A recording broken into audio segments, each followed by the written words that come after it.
গত ৫ আগস্ট ছাত্র জনতার আন্দোলনে ক্ষমতাচ্যুত হন বাংলাদেশের প্রধানমন্ত্রী শেখ হাসিনা। তার ঘনিষ্ঠ বলয়ের মধ্যে থাকা সাবেক মন্ত্রীসহ রাজনীতিক ও ব্যবসায়ীদের বিপুল পরিমাণ সম্পত্তির সন্ধান পাওয়া গেছে যুক্তরাজ্যে।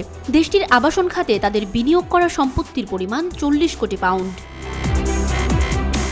বাংলাদেশি টাকায় ৬,০০০ কোটি টাকার বেশি বাংলাদেশ থেকে পাচার করা অর্থ দিয়ে এসব সম্পত্তি কেনা হয়েছে বলে অভিযোগ রয়েছে।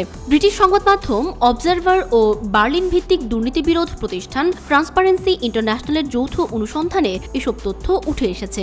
শনিবার যুক্তরাজ্যের সংবাদ মাধ্যম দ্য গার্ডিয়ান এই অনুসন্ধান নিয়ে একটি প্রতিবেদন প্রকাশ করেছে। অনুসন্ধানে উঠে এসেছে চাঞ্চল্যকর তথ্য। দেশটিতে শেখ হাসিনার ঘনিষ্ঠ ব্যক্তিদের নামে প্রায় ৩৫০টি সম্পত্তির সন্ধান পাওয়া গেছে। এর মধ্যে ফ্ল্যাট থেকে শুরু করে মেনশনও রয়েছে। যুক্তরাজ্য ও দেশটির বাইরের বিভিন্ন প্রতিষ্ঠানের অফশোর কোম্পানি নামে এই সম্পত্তির অনেকগুলো কেনা হয়েছে বলে দাবি করা হয়েছে। এসব অফশোর কোম্পানিগুলোর মালিকানায় রয়েছে সাবেক প্রধানমন্ত্রীর বেসরকারি শিল্প ও বিনিয়োগ বিষয়ক উপদেষ্টা সালমান এফ রহমান ও বসুন্ধরা গ্রুপের চেয়ারম্যান আহমেদ আকবর সোবহানের পরিবারের সদস্যরা।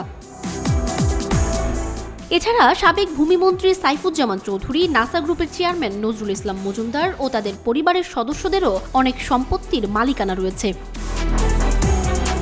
সালমানের পরিবারের সদস্যদের লন্ডনের মেফেয়ার এলাকার গ্রোসভেনর স্কোয়ারে 7টি বিলাসবহুল অ্যাপার্টমেন্টের মালিকানা বা মালিকানায় অংশীদারত্ব রয়েছে। এগুলোর বেশিরভাগই অফশোর কোম্পানির মাধ্যমে কেনা। এরপর ২০২২ সালের মার্চ মাসে ২,৬৭,৫০,০০০ পাউন্ডে একটি অ্যাপার্টমেন্ট কিনেছিলেন সালমানের ছেলে আহমেদ শায়ান রহমান। সেখানে ৩,৫৫,০০,০০০ পাউন্ডে কেনা তার একটি ফ্ল্যাটও রয়েছে। গ্রোসভেনর স্কোয়ারে এবং এর কাছাকাছি এই পরিবারের আরেক সদস্য আহমেদ শাহরিয়ার রহমানের আরও 4টি সম্পত্তি রয়েছে। এর মূল্য ২,৩০,০০,০০০ পাউন্ড। অফশোর কোম্পানির মাধ্যমে এসব সম্পত্তি কেনা হয়েছে। তবে শায়ান রহমান ও শাহরিয়ার রহমানের আইনজীবীরা বলেছেন, মানি লন্ডারিং আইন সহ আর্থিক বিধিবিধান পরিপূর্ণভাবে মেনেই সম্পত্তিগুলো কেনা হয়েছে। যুক্তরাজ্যের ভূমি নিবন্ধন কর্তৃপক্ষের তথ্য অনুযায়ী দেশটিতে সাবেক ভূমিমন্ত্রী সাইফুজ্জামান চৌধুরী ও তার পরিবারের ৩০০টিরও বেশি সম্পদ রয়েছে। এগুলোর মূল্য অন্তত ১৬ কোটি পাউন্ড। সাইফুজ্জামান চৌধুরীর বৈশ্বিক সম্পত্তি নিয়ে গত সেপ্টেম্বরে দ্য মিনিস্টার্স মিলিয়ন্স শিরোনামের একটি অনুসন্ধানী প্রতিবেদন প্রকাশ করে সংবাদ মাধ্যম আল জাজিরা। সেই প্রতিবেদন অনুযায়ী বিদেশে থাকা তার সম্পত্তির মূল্য আনুমানিক ৫০ কোটি মার্কিন ডলার।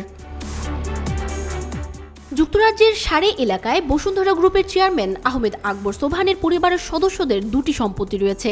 ১,৩০,০০,০০০ পাউন্ড দিয়ে অফশোর কোম্পানির মাধ্যমে এসব সম্পত্তি কেনা হয়েছে। এছাড়া এলাকাটি পরিদর্শনের সময় আহমেদ আকবর সোবহানের এক ছেলের মালিকানাধীন একটি বাড়ির সন্ধান পেয়েছে অবজারভার। গত ২১ অক্টোবর আহমেদ আকবর সোবহান সহ তার পরিবারের ৬ সদস্যের ওপর দেশ ত্যাগের নিষেধাজ্ঞা দিয়েছে বাংলাদেশ সরকার। এছাড়া তাদের ব্যাংক হিসাব জব্দ করেছে BFIU। তবে গার্ডিয়ানের সঙ্গে কথা বলেছেন বসুন্ধরা গ্রুপের ভাইস চেয়ারম্যান ও আহমেদ আকবর সোবহানের ছেলে সাফওয়ান সোবহান। তিনি বলেন, তাদের বিরুদ্ধে তোলা সব অভিযোগ দৃঢ়ভাবে প্রত্যাখ্যান করছে তার পরিবার।